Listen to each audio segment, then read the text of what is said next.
we have Bob Stein, Senior Economist at First Trust Advisors. Bob, what do you think of the job numbers last week? Well, frankly, John, the job numbers were awful. I mean, it was very, very difficult to find anything redeeming about the employment report from last week. We had a big increase in unemployment, unemployment rate going up to 6.5%. We had a big decline in payroll jobs and a different measure of jobs, which is civilian employment.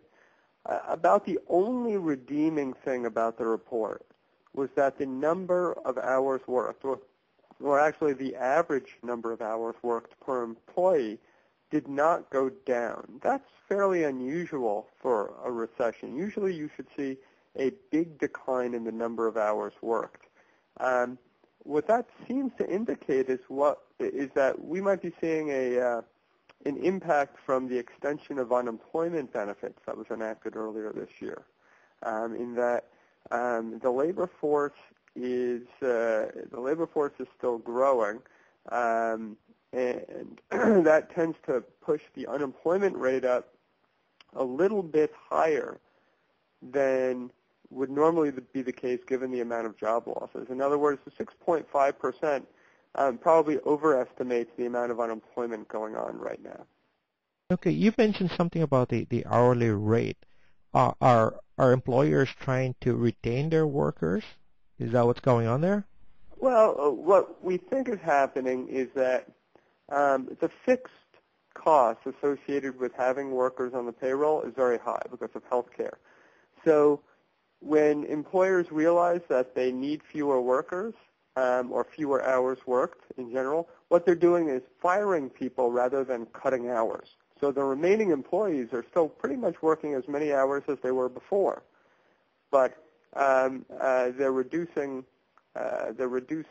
costs by just cutting employees completely, and that might be a function of the fact of high health care costs for employers.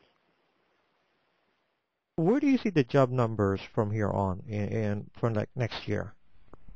Well, at First Trust, we believe that the payroll numbers will continue to decline probably through at least the middle of 2009. Now, the reason is that even though we see a rebound in economic growth by the spring of 2009, the job situation tends to be a lagging indicator of economic growth.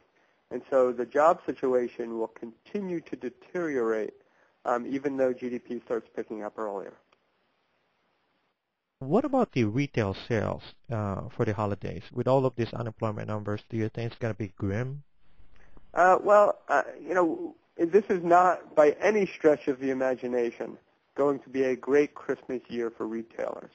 However, we think the doom and gloom scenario that most analysts are expecting is probably going to turn out to be worse than what actually happens. We think that obviously reductions in payrolls, reductions in jobs are going to impinge on sales.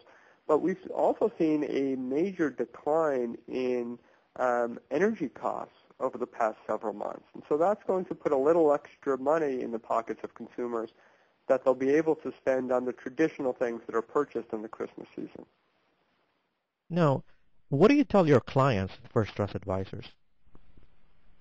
Well, what we're trying to look at First Trust is which asset classes are the best to invest in right now.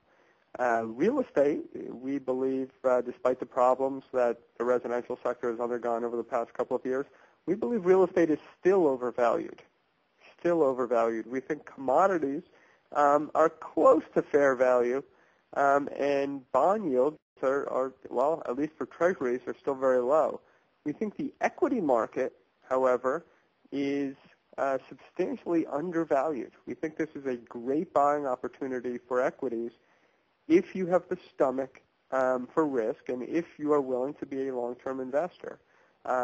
Clearly, there's going to be a great deal of volatility over the next several weeks and months, but we think that in the end, many investors will be kicking themselves for not having taken advantage of stock prices where they are today. Bob Stein, Senior Economist at First Trust Advisors. First Trust Advisors managing $26 billion in assets.